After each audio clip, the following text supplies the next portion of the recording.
So, I've been using Sony's latest flagship, the Xperia 1 Mark IV, for about 2 weeks now. And honestly, this phone feels different. Not in a flashy, look-at-me kind of way, but in a way that makes you feel like a company is actually trying to build something meaningful. And that brings up a big question. Can a relatively small smartphone team like Sony actually compete with giants like Samsung? Let's find out. First things first, unboxing. There's basically nothing here. No charger, no cable, just the phone. Minimal to the point where it almost feels strange. But once you actually start using the device, things change. Because this phone gives you a very clear impression. Sony is not trying to follow trends. They're just trying to build the best phone they can.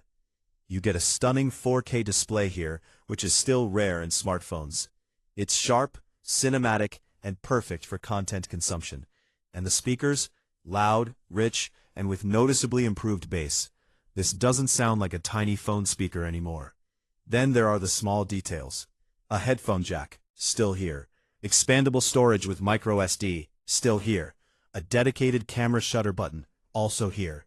Even the SIM tray doesn't need a tool. These are small things, but they show intent. And that's where Sony feels different. Unlike bigger brands, this doesn't feel like a product designed for mass sales. It feels like something built for people who actually care about the experience. But there's another side to this. Scale matters. Companies like Samsung have massive teams, huge budgets, and years of optimization. That allows them to deliver features that are not just innovative, but also extremely polished and reliable. And more importantly, longer software support. That's an area where Sony still lags behind. Now the real question, does this phone feel less optimized? Honestly, most of the time, no. Performance is smooth, animations are fluid, and the tall 21:9 display makes scrolling feel effortless. Watching videos on this phone is genuinely amazing. The screen, the speakers, even vibration feedback. Everything adds to the experience. Gaming? Looks great, but heavy gaming does heat it up. So I wouldn't call it a gaming phone. But for casual use, it's solid. Now let's talk about cameras. Sony has a strong reputation in professional cameras, especially with its Alpha series. And you can feel that influence here. The autofocus is fast and reliable.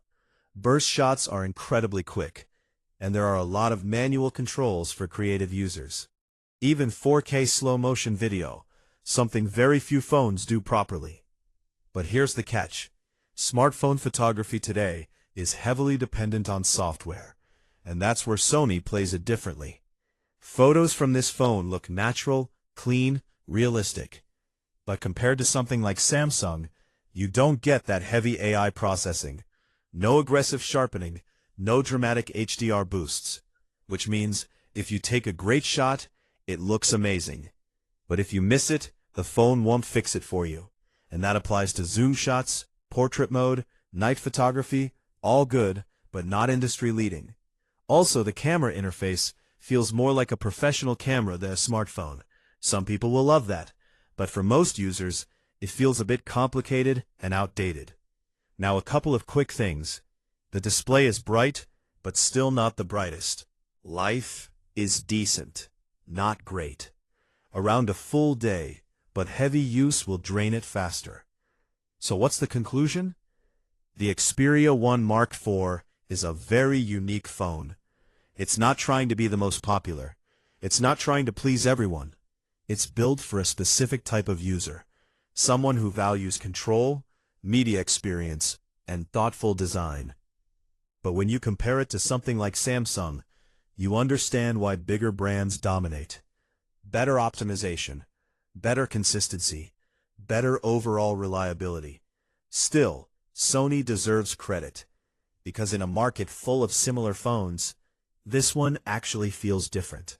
If you want a phone that stands out, this might be it.